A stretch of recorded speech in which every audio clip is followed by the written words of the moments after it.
Oh, hey there. Sorry, you caught me at a bit of an awkward time. Just hang on 1 second. Oh, not again. I was just balancing these books on my head while doing the Sudoku challenge on my phone and making a card tower with my left hand. You know, these sort of activities, they're pretty challenging, but can get a bit dull on their own, so I like to spice things up a bit. But what if I were to tell you that you could get the challenging aspects of all these puzzles while still getting the rush of excitement that we all love? Introducing Dodecafreedom, a 3D rotational puzzle game that combines challenge and excitement to bring you an immersive and addictive gaming experience. Dodecafreedom uses a specially made physical controller that takes the form of a 12-sided prism.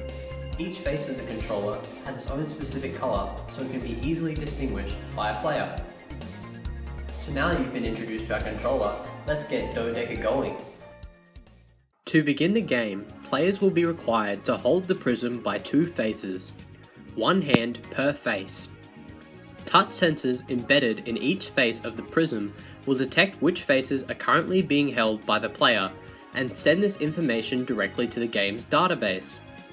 Using this information, the game mechanism will randomly generate 2 different faces for the player to move their hands to. These 2 new faces will be shown to the player through the digital interface. This is why each face has its own distinct colour, so it's easily recognisable during gameplay. A player will successfully continue the game if they can move their hands from face to face without touching any unspecified sides.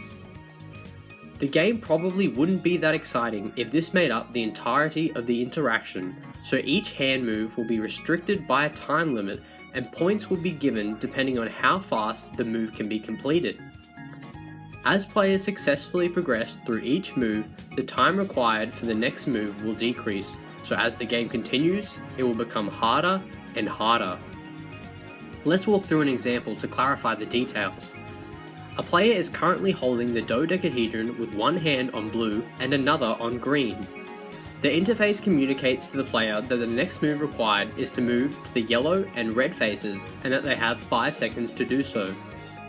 If the player can move their hands to the yellow and red faces without touching any other colours and in the time frame, they have successfully completed this move and will receive points for their good play. If they touch the grey face by accident while attempting the move, they will have failed and the game will end. If they do not manage to move to the yellow and red faces in the 5 seconds, the game will also end. Players will be able to string together moves to accumulate big scores and then compare these with their friends to see who is the king of the dodecahedron. And that's where the game gets real. Push it to the limit. Walk along the razor's edge. But don't look down, just keep your head or you'll be finished. Open up the limit. Past the point of no return. Reach the top, but still you gotta learn how to keep it. So next time you're opening up marginal tiles on your computer or doing a crossword puzzle, choose Dodecafreedom, the exciting, immersive puzzle game.